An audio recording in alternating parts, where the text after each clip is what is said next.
Hi,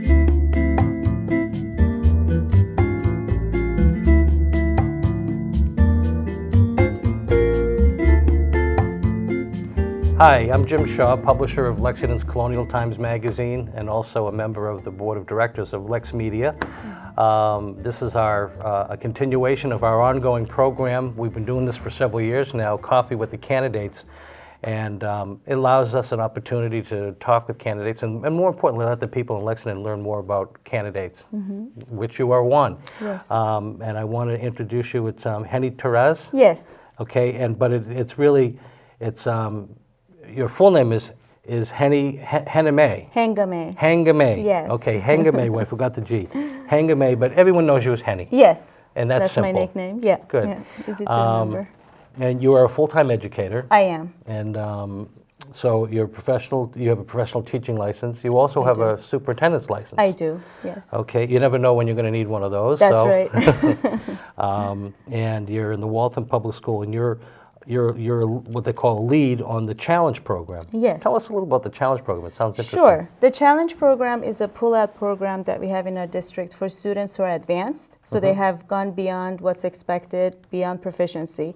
And we believe in differentiation of instructions. So once those students have reached that level, they enter this program called the Challenge program, which is really a service for 90 minutes a week. And students get their own special curriculum. It's deeper curriculum, and it's more inquiry-based and synthesizing information, building up critical thinking skills, and basically creating from knowledge. So it's a very creative program for students, and but it's in addition to what they're already learning in the classrooms. Oh, great. Well, it definitely sounds interesting. A lot of people, with the last-minute decision of Bill to leave the school committee for personal reasons. He decided to try to do it quickly because he wanted to make sure this election for the one-year seat would then be on the regular ballot. Yes. So, so because of that, a lot of candidates decided they were going to take papers and run for the one-year seat. You are among them. Yes. So you've decided to run for school committee. Tell me a little bit why this is so important, why you decided that you want to serve on the school committee. Sure. So I feel I have all the credentials to understand the school system. I understand the perspectives of teachers, of parents. I understand the perspectives of administrators in the district, and how we can bring all that together. That's so important because we care about the child. It's all about the student.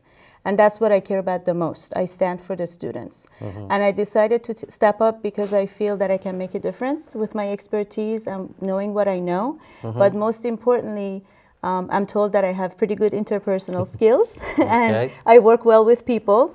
And I feel that with what I have to offer, I can support the administrators, I can support the parents and our school committee members, and complement some of the initiatives that they have already started. Right. And when you put that all together, it will serve the child, and that's what's most important to me. Well, and then I'll ask you too, if you are elected to the one-year seat, would you run again in a year's time for the three-year seat once it comes up again? Yes. If you win? Yes, I plan to you run would. again. So yes. you're committed to the long haul? I am very committed, yeah. Okay. We were talking before we started, particularly with the Challenge program, you have to think if you're talking about advanced students, advanced academics, along with that comes stress. Yes. So stress is not, even though it's in Waltham, or every school district deals with stress, and they deal with it in a different way, but they all experience it. All of the students feel it in different ways. Lexington is certainly not immune to it. It's a very important and serious issue here in Lexington. That's right. How do you propose dealing with the issue of stress and the way kids relieve stress, how to control stress? Some people approach it from the homework point of view. Some people deal with it in terms of the curriculum and maybe altering the curriculum a little bit. What are some of your thoughts on the best way to manage stress? Sure. I have a lot of thoughts on that because I feel that the 21st century skills are very different from what we were used to when we were growing up. And I feel even though we have a very good public school system, we still have kept a lot of the old traditional domains, which need to be altered and changed based on what the students need to know and be exposed to. But at the same time, while we're trying to do that, we're kind of keeping everything, and it's too much pressure for the child. It's all about having the right mindset, Jim. I feel that if we have the right mindset and we tell children, you know, I'm interested in you because you're a developing student and you're growing, and I'm here to support your growth. Rather than, I expect you to know this and do 5 hours of homework and come back, and a lot of that information won't even retain. Brain studies show that we learn the most by playing, by being exposed to project-based learning initiatives, STEM initiatives. We have so many resources out there right now. We just have to bring them in. And I feel fortunate to be working in Waltham because I have brought in initiatives into my district. And I feel fortunate because I can design a curriculum based on what the children are interested in and something that sparks an interest, because learning should be, I believe personally, that learning is the greatest endeavor in life, that it comes to us very naturally. And it's that when we feel it's too much to handle, our brains will basically shut down. It's that fight or flight response. We don't want that. Right. We want the children to be relaxed. We want the children to feel that they're treasured for who they are as people, not for something that we want to make them be. Right. And it doesn't have to be so disconnected. The curriculum that I have designed for my district is interdisciplinary, inquiry-based, and it's all standards-based. So it ties into all the standards that children are supposed to be learning for their grade levels. And they're successful and they love it. And let me tell you this, Jim, they come into the classroom and the bell rings and they still want to stay and work. And I tell them, guys, it's recess. You need to get out and get some fresh air. Well, that's a good thing. Yes, yes. And but just to explain, you know, people learn through storytelling and through play, point blank. And we just have to go with that natural way and support that. And I do feel that the pressure is going to be taken off once our mindsets are in the right place. Right. Well, we have I like to say a celebrated superintendent. She's too humble. She probably wouldn't agree. She's a hardworking person who's widely respected. Yes. It's one of the best things that happened in our school system in a very long time. Dr. Chakowski has been spectacular. Do you see yourself being able to work with Dr. Chakowski and other members of the school committee to sort of maybe recommend and potentially implement some of your ideas? Do you see have you been able to see some of the things that they're doing? And do you see value in what they're doing? Absolutely. I actually attended the school committee meeting, not this past Saturday, the Saturday before. Was it the 31st? And the superintendent was going over the budget proposal and some of the things and the vision of Lexington Public Schools. And I have to say I'm very impressed with the vision. The vision is there, but are we meeting the vision? So that's something to work towards. Right. And I feel that I can be very supportive of the superintendent because it looks like she's already taken, steps towards project-based learning, investigating it. And that's where I feel my strength is in, and I help formulate those. And I actually help teachers develop their own project-based learning curriculums. That's something that I do because it has to be a team project rather than just, there would be no difference between a textbook and me going in and telling the teachers what to teach. Right. It's more about watching what's going on and pulling from those textbooks and then creating something that the students will have a hand in. And that makes a difference. And do you find that the educators that you deal with are open-minded to this? Many of them are. Some of them were apprehensive, I have to be honest with you, but they came around. They came around. I feel that I have a pretty good relationships with educators in Waltham. Right. And to the point that if they want to put together a lesson, they'll ask me, and I jump right in because that's why I'm here. Right, because at the end of the day, it's it obviously is about the children and the kids in the school system. Absolutely. But we also have to foster the professional development and the emotional growth of those who are spending so much time with our kids and teaching our kids. So we have to make sure we've got the best of all worlds going on. That's right. And teachers need the support, and they want what's best for children. And we have to respect that. It's just giving them the right tools to meeting those 21st century skills. So we need an innovative approach in education. And then taking it almost to the next step, we talked again at the outset about, giving the teachers the tools they need in terms of the capital support, the capital improvements. We're talking about overcrowding. Yes. We've got a lot of kids coming up, and we can see it. We can see what the high school is facing in just a few short years.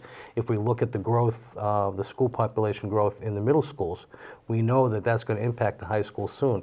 We know that we have a need to deal with capital improvements at the high school. We have to deal with the issue of student-teacher ratios, again, right. which allows the teachers the freedom and the ability to interact with the students without being encumbered by too many students. Yes. So your thoughts on some of the, the efforts to expand or to deal with not so much overwhelm, but overcrowding, and then capital improvements, the high school level. And also at the elementary level, we're slated to do some work over at Mariah Hastings School. That's right.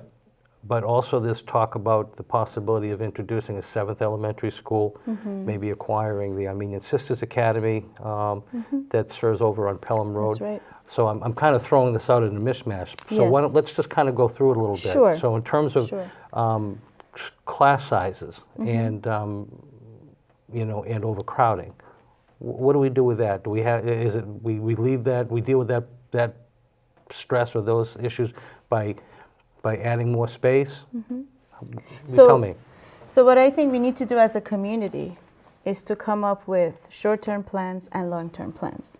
For the short-term plans, we have to basically do with what's in front of us, deal with that right now. But we also have to look at the patterns of growth and what's happening to the population so we can have a long-term plan. Right. And it's very important to have these subcommittees in place so that we're following the trend and seeing what's going on. As far as short-term plans, I do believe that teachers to student ratio is a big deal. And when the class size gets too big, how can we meet the needs of those children? Right. So I think the most important thing is to be able to hire more staff to meet the needs of our students. And you're willing to make that investment? Yes. Yes, that would be, because I have seen a huge difference between classes that are 20 to 22 and all of a sudden 29, 30. Huge difference, especially when the children are younger Right. And not as independent. And it makes for cranky teachers when the class sizes are too big, to be honest with you, because it's just too many things to handle. So Right. that's something to take into consideration. And as far as long terms, I really believe that we need to put into place that innovative 21st century classroom approach. What would it look like? Do we really need desks the way we have today? What do you? From your point of view, or from your perspective, what does the 21st century classroom look like? There's actually a great documentary that came out a couple of months ago on PBS. It was called School of the Future. And in that, they were visiting different schools who have changed their settings, their teaching style, integrating the 21st technology that we have on the tip of our fingers, and kind of watching the difference it makes for our students and taking off unnecessary pressures. Right. I highly recommend that. And I feel that the way that I see it, I see a lot of collaborative work among students in the future. And the individual work also is actually connected to other things too. So whether you're using technology and working on your own, that's still being communicated to other students and to the teacher. So in a lot of ways, there's a lot of collaboration. And I think that's huge because for the 21st century, because some of the things are changing, we still have to keep our good family values, and we have to teach children to be good citizens because we want good leaders in the future. How can we teach them that better than having them be engaged in a project-based learning approach? Hands-on, where they have to do some group work, where they have to do presentations, where they feel proud of their work, right? A lot more than giving worksheets all the time and giving more and more homework. Right. That's not going to give any good results. So we have to look at the data, and we have to see what changes will make a positive impact. And I think that citizenship piece is a big deal. In that curriculum that I have approached, good citizenship is a part of it, is a component of project-based learning. And we have seen wonders. We have seen students who had a really hard time getting along with others, and they come around. It might take months, but they come around. And a lot of it is because of misunderstanding, of not knowing what their role is. What am I supposed to do? This intensity, like, oh my God, what am I supposed to do? What do you expect me to do? No. That's not what it's all about. Right. I admire you for who you are. Show me what you can do, and Right. I will support you. And everybody's talented, and everybody's got strengths. That should be the right approach. Again, understanding students for who they are and reminding them that they're developing. Right. And Right. not every student expresses themselves, taking the curriculum out and sort of moving in a direction of maybe something about the school spirit or something. That's Not right. everybody is athletically inclined.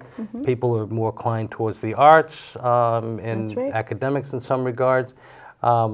It's been a sort of a seesaw, for a lot of years, adding and subtracting programs that are related to foreign language studies, in the early elementary programs, That's right. certain music programs. Do you think a well-rounded Lexington education includes Absolutely. foreign language, includes music, includes Absolutely. the arts? I'm a huge fan of the arts. And you will find that every single child will find a way to express themselves artistically in a different venue. So you're an And advocate of this. I advocate. You would staunchly support That's right. that. And I advocate for students. So anything that's good for students is good enough for me. The other thing we need to take into consideration, and I don't know if you have enough time, We have a couple more minutes. we have a couple more minutes, is the diversity, the great diversity that we have in Lexington now, Right. which is so rich and the cultures are so wonderful. But are we taking that into consideration in our schools? Are we embedding that into our curriculum? Because if we do, all these other I'm not students so sure. with these I mean, I think that the superintendent is really trying to be diverse and trying to be right. all-inclusive. But I think you do make a point. I mean, you can set a policy, but whether or not the policy is universally accepted by students or what have you, it's important to sort of That's follow it right. through to the next logical. That's right. It's all about acceptance in all, not just the newcomers, but Right. also the ones that were here and grew up in Lexington. I'm one. And- I grew up. I'm Yeah. third generation to live in this town. So it's changed over Yeah. time, hasn't it? It's changed considerably. considerably. And for the good, I think. Absolutely. I'm one to celebrate diversity. That's what I do too. It's a big deal, and we need to embrace it. And it's important to our kids. It should be important to our adults, and it will make our curriculum richer too, in the end. Oh, good. Well, I appreciate you sharing that with me. Sure. We're going to wind down, but you had talked about curriculum, we had talked about stress, homework, and overcrowding. And I just want to make sure, too, on terms of capital improvements, that you're on board with how you feel about it. Are you willing to make the investments in the capital improvements? If we talk about there's money needed for public safety. Yes. We have a long overdue need to fill in terms of our fire station, our police station, but the high school, improvements at the high school, the can has been kicked down the road year after year. So Yeah. I'm wondering, sooner or later we have to stop talking Absolutely. about it and do it. Are you for moving that conversation forward? I am, because I do feel like adding modulars may be short term, and then coming up with a bigger plan in the future for the capital project, absolutely. But Right. it's too overcrowded right now. The high school is too overcrowded. And working with the leadership that's in place. I mean, I keep Yes. pointing to Dr. Chakowski, but we've got some very active, very well-qualified members of our school committee. Yes. Administrative support. We actually have several openings that are coming up. 2 days ago, our high school principal announced she'll be retiring. Big shoes to fill. Jeffrey Leonard, our music director, is retiring. And I know people, whether it goes back to Donald Gillespie or even Jeff, I can't believe he's been here as long as he has. These people have had, profound impacts on people's lives. Yes. I come back for concerts and I see generations of people coming back from 20, 30 years ago to come back to celebrate the arts and what the arts had done in their lives. That's so heartwarming. But working with the other members of the school committee and the leadership at the public schools, to sort of make sure we find the right candidates. You're willing to roll your sleeves up and Absolutely. really look, not just fill them for the sake of filling them, but No. finding the right people. Absolutely, because the arts is a big deal. That's a big deal to me. I'm also an artist myself. So, and I've seen what a huge difference it makes for me as a person, as an individual. What kind of art do you do? My paintings are on canvas, Oh, and nice. they're acrylics on canvas. I was actually at the MFA in 2015. Oh, really? Yes. Well, good for you. Yes, thank Well, you. that's So I'm a very big good. believer in the arts, and not everybody needs visual arts. It could be any other types Yeah. of art. Music is fantastic. We celebrate the arts here. You may have seen all the the Yeah. artwork on the corridors I here did. at LexMedia. I was admiring those. Yeah, I mean, that's a big deal. So we have, and that's going to help students be creative and take off that pressure Yeah. too. So Okay, so we're going to wrap up, but before we do, I've got Yes. two things I want to do. First, I've asked all the other candidates, so I'll ask you, Henny, why do I want to vote? Why should I vote for Henny? because I care for the students. Okay. I stand for the students. With all the qualifications that I have, they're coming into play to support our students. And that's why. Because I feel that my qualifications and the fact that I care deeply about their well-being more than anything else makes me a good candidate for this position. Okay, excellent. And it's, again, Hengameh. Now, Hengameh. and that's how it's on the ballot, right? Yes, So it's my legal important, name. right? So people know Yeah. you as Henny, but Hengameh is how it's going to be on the ballot. Yes. So we want to make sure people understand Thank that. you. And Henny, Taraz, how do they find out more about you? So I have a website that's going to be put up tonight, and it's hennyforstudents.com. Okay, and it's H-E-N-Y, right? Yes, Henny for students.com, all one word. Excellent. Yeah. Well, I encourage people to take the time to go on and Hey, learn thank more you. about you and your you. candidacy. I have no Yes. doubt that you would serve us well if you were to win, and I wish you the best of luck. Thank you, I Jim. can see that you're enthusiastic about education. Yes, So, yes. I want to thank you. I want to thank all the candidates for joining us in this year's Coffee with the Candidates series. I hope you'll take the time to learn more about each of the candidates and watch all of these interviews thoroughly. And I hope that LexMedia has been once again helpful in terms of presenting the candidates in a way that you find helpful so that you can make a good, informed decision on March 6th, right? Yes, Election March day is 6th. March 6th. That's most important. We have to remind people when to vote. So again, thank you for being here. Thank and you. everybody at home, thanks for taking the time to join us for Coffee with the Candidates.